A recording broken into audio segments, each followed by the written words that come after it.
नमस्ते दोस्तों, मैं हूं एडवोकेट अंकेश कुमार सिंह और आज हम बात करने वाले हैं एक ऐसे सवाल पर जो हर सेकंड घर में उठता है। क्या पापा अपनी पूरी संपत्ति सिर्फ एक बेटे के नाम कर सकते हैं? यह टॉपिक सिंपल लगता है, लेकिन इसके अंदर लॉज, इमोशन और इनजस्टिस तीनों चीजें छुपी हैं।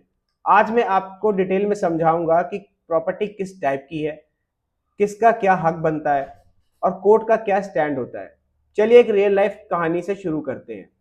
मनोज जी के 3 बच्चे हैं, 2 बेटा 1 बेटी। पिताजी ने अपनी जिंदगी भर की मेहनत से एक घर बनाया और कुछ जमीन खरीदी। एक दिन उन्होंने अपने बड़े बेटे के नाम सारी प्रॉपर्टी कर दी, बिना किसी डिस्कशन के। बाद में जब पिताजी का देहांत हो गया, दूसरे बच्चों को पता चला और घर में विवाद शुरू हो गया। अब सवाल यह है, क्या पिताजी का यह डिसीजन लीगल था? इसका जवाब डिपेंड करता है कि प्रॉपर्टी का नेचर क्या है। क्या वो सेल्फ एक्वायर्ड प्रॉपर्टी है या एंसेस्ट्रल प्रॉपर्टी है? सबसे पहले समझते हैं सेल्फ एक्वायर्ड प्रॉपर्टी क्या होती है। अगर किसी व्यक्ति ने अपनी मेहनत से, अपने इनकम से या अपने रिसोर्सेज से कोई प्रॉपर्टी खरीदी है, तो वो सेल्फ एक्वायर्ड प्रॉपर्टी मानी जाती है। उस प्रॉपर्टी पर उस व्यक्ति का पूरा अधिकार होता है। वो चाहे तो वो प्रॉपर्टी किसी को बेच सकता है, किसी रिलेटिव को दे सकता है या किसी आउटसाइडर को भी दे सकता है, चाहे गिफ्ट डीड से या वसीयत से। कोर्ट इसमें इंटरफेयर नहीं करता जब तक ट्रांसफर जेन्युइन हो और अंडर इन्फ्लुएंस ना हो। लेकिन अगर प्रॉपर्टी एंसेस्ट्रल है तो खेल बदल जाता है। एंसेस्ट्रल प्रॉपर्टी वह होती है जो 4 पीढ़ियों से बिना किसी पार्टीशन के चली आ रही हो, जैसे दादाजी से उनके बेटे पे आई, फिर आगे बच्चों तक ट्रांसफर होती गई। यहाँ प्रॉपर्टी ऑटोमेटिकली नेक्स्ट जनरेशन को मिल जाती है बाय बर्थ। इसको कहते हैं को पासनरी राइट।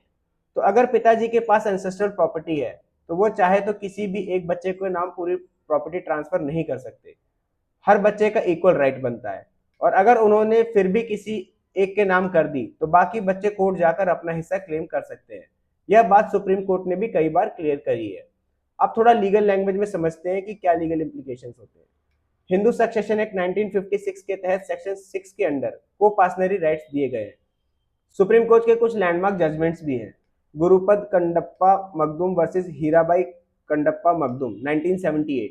इस केस में कहा गया था कि जब तक एंसेस्ट्रल प्रॉपर्टी का पार्टीशन नहीं होता, सबको पार्टनर्स के इक्वल राइट बनते हैं।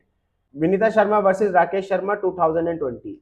इस केस में क्लियरली कहा था कि बेटी को भी उतना ही राइट्स है जितना बेटे का है एंसेस्ट्रल प्रॉपर्टी में, चाहे पिता जिंदा हो या ना हो। तो अगर किसी ने अपने एक ही बच्चे के नाम एंसेस्ट्रल प्रॉपर्टी कर दी है, तो वो ट्रांसफर लीगली चैलेंज किया जा सकता है। अब कई लोग पूछते हैं कि सर, अगर पिताजी ने गिफ्ट डीड से दी है प्रॉपर्टी, तो क्या वो वैलिड है? देखिए, गिफ्ट डीड तभी वैलिड है जब वो सेल्फ एक्वायर्ड प्रॉपर्टी हो। एंसेस्ट्रल प्रॉपर्टी को बिना सबके कंसेंट के गिफ्ट डीड नहीं किया जा सकता। और अगर बात करें विल की, विल तभी इफेक्टिव होता है जब प्रॉपर्टी ओनर के पास उस प्रॉपर्टी का फुल ओनरशिप हो। अगर एंसेस्ट्रल है तो विल से पूरा हिस्सा एक के नाम नहीं किया जा सकता। तो अगर आपको लगता है कि आपके पिताजी ने अनफेयरली एक बच्चे के नाम प्रॉपर्टी कर दी है, तो आप क्या कर सकते हैं? पहले प्रॉपर्टी का टाइटल चेक करिए, रजिस्ट्री या म्यूटेशन रिकॉर्ड से चेक, ये सारा चीजें चेक करिए। पता कीजिए कि वो प्रॉपर्टी सेल्फ एक्वायर्ड है या एंसेस्ट्रल है। अगर एंसेस्ट्रल है तो सिविल कोर्ट में पार्टीशन सूट फाइल करके अपना शेयर मांग सकते हैं। अगर कोई फ्रॉड हुआ है तो डिक्लेरेशन सूट के साथ इंजंक्शन भी लगा सकते हैं। कोर्ट के थ्रू प्रॉपर्टी लीगली डिवाइड होती है और हर लीगल हायर्स का हिस्सा निश्चित किया जाता है। एक प्रैक्टिकल टिप मैं आपको देता हूँ। हर फैमिली में मिसअंडरस्टैंडिंग्स को अवॉइड करने के लिए पेरेंट्स को अपनी प्रॉपर्टी क्लियरली डॉक्यूमेंट करनी चाहिए। और अगर आप बेनिफिशियरी हैं तो डॉक्यूमेंटेशन लीगल तरीके से करवाएं। गिफ्ट डीड रजिस्टर करवाएं, विल प्रॉपरली अटेस्ट करवाएं और म्यूटेशन अपडेट करवाएं। यह सब स्टेप फ्यूचर में डिस्प्यूट से बचाते हैं। तो दोस्तों, अब आपको समझ में आ गया होगा कि सेल्फ एक्वायर्ड प्रॉपर्टी में पिताजी की मर्जी चलती है, पर एंसेस्ट्रल प्रॉपर्टी में सबका हिस्सा बनता है। अगर आपके घर में भी प्रॉपर्टी डिस्प्यूट चल रहा है या आप कंफ्यूज हैं कि आपके पिताजी की प्रॉपर्टी किस कैटेगरी में आती है, तो कमेंट में जरूर बताएं। मैं आपको रिप्लाई में गाइड कर दूंगा। और हाँ, अगर आपको ये वीडियो पसंद आई हो तो लाइक करना ना भूलें, शेयर कीजिए अपने दोस्तों से जिनको इस नॉलेज की आवश्यकता है, और सब्सक्राइब जरूर कीजिए ताकि आप मेरी ऐसी वीडियो को आगे देखते रहें। तब तक के लिए बहुत बहुत धन्यवाद।